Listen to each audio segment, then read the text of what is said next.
Hello दोस्तों, नमस्कार। Political science learning में आप सभी का स्वागत है। हम लोग यूजीसी नेट पॉलिटिकल साइंस के सिलेबस के अनुसार इंडियन पॉलिटिकल थॉट को कवर कर रहे हैं और आज की इस वीडियो में लोग पेरियार ईवी रामास्वामी की बायोग्राफी, उनके जो पॉलिटिकल आइडियाज रहे हैं उसको हम लोग इस वीडियो में देखेंगे। तो सबसे पहले देखते हैं उनकी जो शॉर्ट बायोग्राफी है उसको। इनका पूरा नाम रहता है इरोड वेंकटप्पा रामास्वामी, जिन्हें पॉपुलरली जो है तो पेरियार के नाम से जाना जाता है। ये इंडियन सोशल एक्टिविस्ट रहते हैं, साथ साथ पॉलिटिशियन रहते हैं। इन्होंने शुरुआत की थी सेल्फ रिस्पेक्ट मूवमेंट्स की और स्थापना की थी द्रविड़ कचगम जो पार्टी है, पॉलिटिकल पार्टी, उसकी। इनका जन्म होता है 17 सितंबर 1879 को इरोड तमिलनाडु में। और ये जो अपना जीवन से ये प्रमोट करने में लगा देते हैं रेसलिज्म को, यानी तर्कवाद को। ये सोशल जस्टिस को इंश्योर करने के लिए लड़ाई लड़ते हैं, मूवमेंट्स चलाते हैं और साथ ही साथ इराडिकेशन करना चाहते हैं, जो कास्ट बेस्ड डिस्क्रिमिनेशन है उसको समाप्त करने की बात करते हैं। इसके अलावा इन्हें द्रविड़ नाड़ की जो मूवमेंट्स था उसकी मांग के लिए इन्हें जाना जाता है फादर ऑफ द द्रविडियन जो मूवमेंट्स है उसके रूप में भी। ठीक, ये रिबेल करते हैं अगेंस्ट द जो ब्राह्मणिकल जो डोमिनेंस रहता है उसके खिलाफ रिबेल करते हैं, विद्रोह करते हैं। और जेंडर और कास्ट जो इनइक्वालिटीज रहती है तमिलनाडु में उसके खिलाफ भी ये सोशल मूवमेंट्स चलाते हैं। इनके जो आइडियाज और मूवमेंट्स रहे हैं, उन्होंने जो मॉडर्न तमिलनाडु रहा है उसको और जो इंडियन सोसाइटी रही है दोनों को इन्फ्लुएंस किया है, प्रभावित किया है। उसका प्रभाव यहाँ पर हमको दिखाई देता है। इनके जीवन की जो सबसे महत्वपूर्ण घटना रही है वो काशी में होती है, जब इन्हें डिनाइड कर दिया जाता है जो शिव टेम्पल है उसमें एंट्री लेने से। और साथ ही साथ इन्हें रिफ्यूज कर दिया जाता है जो भोजन है वो भी परोसने से, क्योंकि ये ब्राह्मण कास्ट से नहीं आते। इस जो घटना है, इस इंसिडेंट ने उनके जो लाइफ का व्यू है रिलीजियस के प्रति उसको पूरी तरह से परिवर्तित कर दिया और ये एथिस्ट बन जाते हैं इस घटना के बाद, यानी नास्तिक बन जाते हैं। रामास्वामी जो तो इनिशियली ज्वाइन करते हैं इंडियन नेशनल कांग्रेस को 1919 में। इनका जो एम रहता है इंडियन नेशनल कांग्रेस का कि वो कास्ट बेस्ड जो इक्वलिटीज है उसको एड्रेस करेंगे। लेकिन इन्हें इस ऑर्गेनाइजेशंस के अंदर ही कास्ट बेस्ड जो डिस्क्रिमिनेशन है वो फेस करना पड़ता है। इसके दो उदाहरण दिखाई देते हैं। पहला इंस्टेंस तब दिखाई देता है जब ये फर्स्ट नॉन ब्राह्मण प्रेसिडेंट बनते हैं तमिलनाडु कांग्रेस कमेटी के, तो इनके खिलाफ नो कॉन्फिडेंस मोशंस लाया जाता है जिसका कोई भी आधार नहीं है, तो कोई बेसलेस क्राउड्स के आधार पे इनके खिलाफ नो कॉन्फिडेंस मोशन लाया जाता है, लेकिन हालांकि ये पास नहीं होता। दूसरा जो इंस्टेंस है 1925 में जब ये रेजोल्यूशंस लाते हैं कम्युनल रिप्रेजेंटेशंस के लिए, तो इसको डिस्कशंस के लिए डिस अलाउ कर दिया जाता है कांचीपुरम कांग्रेस सेशन में। इस सबसे फ्रस्ट्रेटेड होकर वो कांग्रेस को छोड़ देते हैं और कांग्रेस को फोर्ट्रेस बताते हैं ब्राह्मणिकन इंपीरियलिज्म का। साथ ही साथ ये वाइकोम जो सत्याग्रह होता है उसमें भी पार्टिसिपेट करते हैं। 1924 में पेरियार जो है तो लीड करते हैं वाइकोम सत्याग्रह जो केरला में होता है। ये एक नॉन वायलेंट प्रोटेस्ट होता है जिसमें दलित के लिए अलाउ करने को बात की जाती है। जो रोड था वैक्यूम टेम्पल्स में जहां पर उनको रिस्ट्रिक्ट किया गया था, तो इस रिस्ट्रिक्शंस को हटाने के लिए कास्ट बेस्ड डिस्क्रिमिनेशंस के आधार पर इस रिस्ट्रिक्शंस को लगाया गया था। तो इस रिस्ट्रिक्शंस को हटाने के लिए ये वैक्यूम सत्याग्रह में पार्टिसिपेट करते हैं। साथ साथ जो महात्मा गांधी थे वो भी जो तो इसका अपोज करते हैं। उनका मानना था कि जो इस मूवमेंट से वैक्यूम जो सत्याग्रह है इसमें नॉन केरलाइट जो है उनको पार्टिसिपेट नहीं करना चाहिए, क्योंकि जो ईवी रामास्वामी थे वो तमिलनाडु से बिलोंग करते थे, मद्रास से बिलोंग करते थे, केरला से नहीं थे। तो उनके पार्टिसिपेशंस का महात्मा गांधी अपोज करते हैं, लेकिन फिर भी जो है तो पेरियार उसको उस वैक्यूम सत्याग्रह को लीड करते हैं। और इस पेरियार वैक्यूम सत्याग्रह में उनको और उनकी जो वाइफ रहती है दोनों को अरेस्ट कर लिया जाता है। लेकिन उनके जो डेडिकेशन रहता है वैक्यूम सत्याग्रह के लीड करने की वजह से इनको वैक्यूम वीरेन के नाम से फेमस कर दिया जाता है। इनको टाइटल मिलता है वैक्यूम वीरेन, यानी कि हीरो ऑफ वैक्यूम। साथ ही साथ पेरियार जो तो सेल्फ रेस्पेक्ट मूवमेंट्स को भी शुरू करते हैं। ये सेल्फ रेस्पेक्ट मूवमेंट जो शुरुआत करते हैं 1925 में जो है तो इसको लॉन्च करते हैं। इसका जो एम रहता है वो जो नॉन ब्राह्मण लोग हैं यानी दलित लोग हैं, अनटचेबल लोग हैं, उनके अंदर प्राइड की जो भावना है उसको जगाना है द्रविडियन हेरिटेज के माध्यम से। और साथ साथ ये प्रमोट करना चाहते थे इक्वलिटीज को, जो कास्ट बेस्ड डिस्क्रिमिनेशन हो रहा था उसके आधार पर उसको समाप्त करना चाहते थे। जो फर्स्ट सेल्फ रिस्पेक्ट कॉन्फ्रेंस होता है वो हेल्ड किया जाता है चेंगलपट्टू में 1929 में।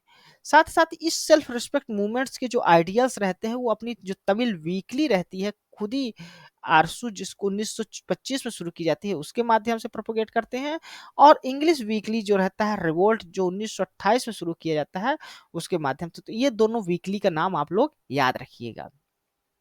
इनका जो सेल्फ रिस्पेक्ट मूवमेंट होता है ये रिजेक्ट करता है कास्ट बेस्ड डिस्क्रिमिनेशंस को, किसी प्रकार की जो सुपरस्टिशंस यानी पूर्वाग्रह हैं उसको रिजेक्ट करता है, पैट्रियार्कल जो प्रैक्टिसेस रहती है उसको समाप्त करने की बात करता है। साथ साथ ये एडवोकेट करता है कि रेसलिज्म यानी जो तर्कवाद है, तर्क के आधार पर जो बातें सही आती हैं उसको मानना चाहिए, ना कि कोई जो सुपरस्टिशंस है जिन्हों ब्राह्मण्स के द्वारा पैदा किया गया है उसको मानना चाहिए।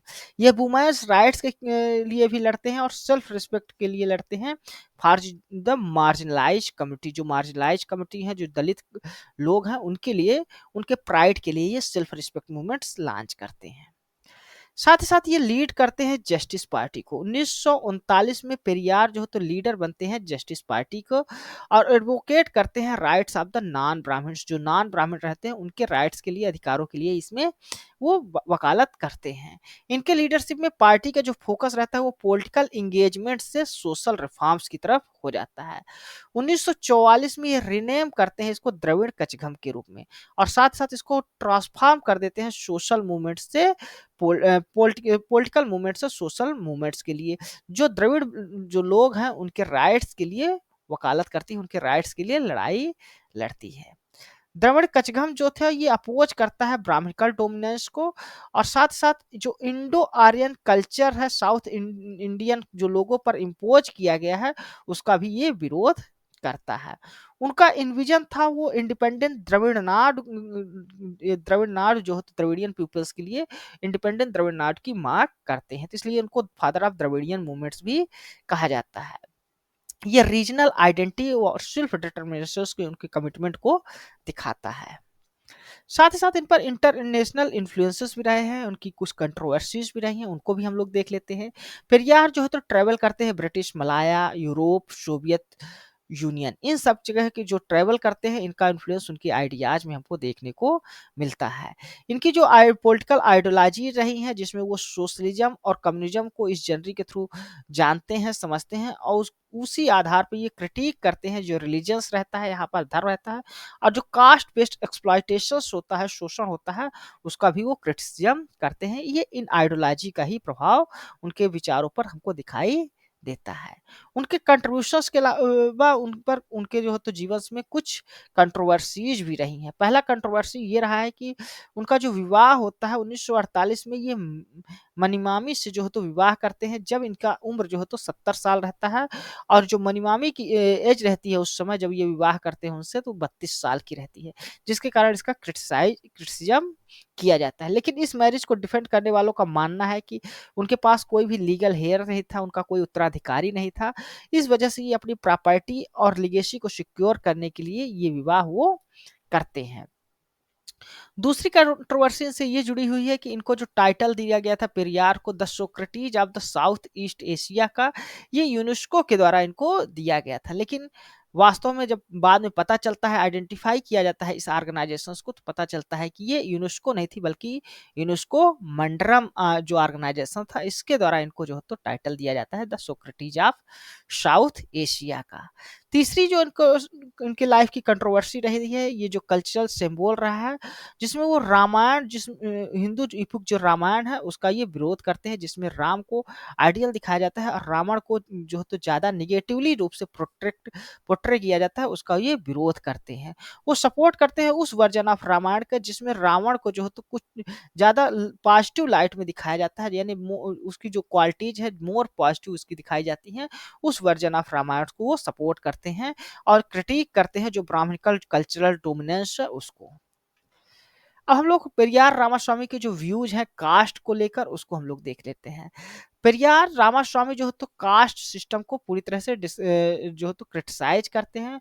उनका मानना है कि ये अनजस्ट डिस्क्रिमिनेशन होता है कास्ट बेस पर, साथ साथ डिनाई किया जाता है जो बेसिक डिग्निटी होती है larger section of the society, यानी कि जो अनटचेबल्स है या कास्ट हायरार्की में ब्राह्मणिकल को छोड़कर अन्य जो कास्ट है उनको जो है तो डिस्क्रिमिनेशन फेस करना पड़ता है।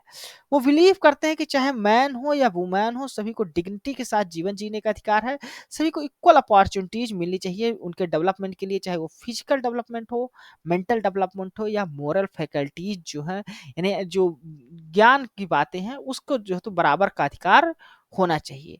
और इसको अचीव करने के लिए पेरियार कहते हैं कि कास्ट बेस्ड जो हायरार्कीज है उसको पूरी तरह से समाप्त कर दिया जाना चाहिए, तभी जो है तो सोशल, इकोनॉमिक और जो पॉलिटिकल इनइक्वालिटीज है उसको समाप्त किया जा सकेगा।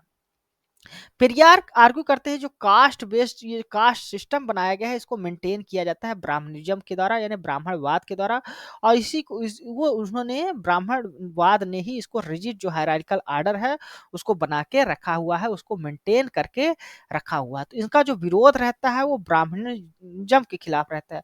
उनका कहना है कि जो ब्राह्मणिज्म की ब्राह्मण्स हैं वो सभी टॉप पोजिशंस जो है उन्होंने सिस्टम में बना के रखी हुई, चाहे वो रिचुअल्स के आधार पे हो या किसी भी एस्पेक्ट की जो लाइफ है, उस सभी एस्पेक्ट ऑफ लाइफ में ब्राह्मण जो है तो टॉप पे आते हैं, और अदर जो कास्ट है उनको इंफीरियर माना जाता है, जिसके साथ कारण उनके साथ डिस्क्रिमिनेशन होता है।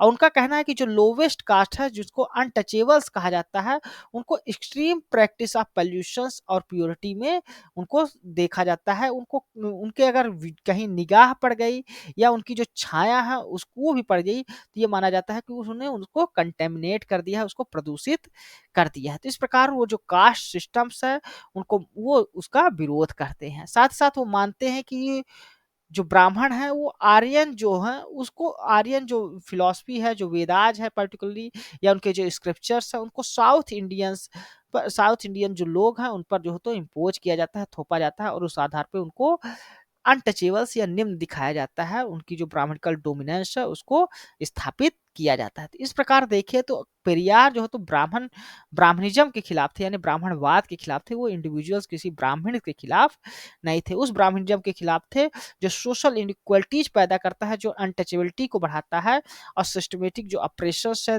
वो बढ़ाता है, उसके खिलाफ थे, उस ब्राह्मणवाद के खिलाफ थे।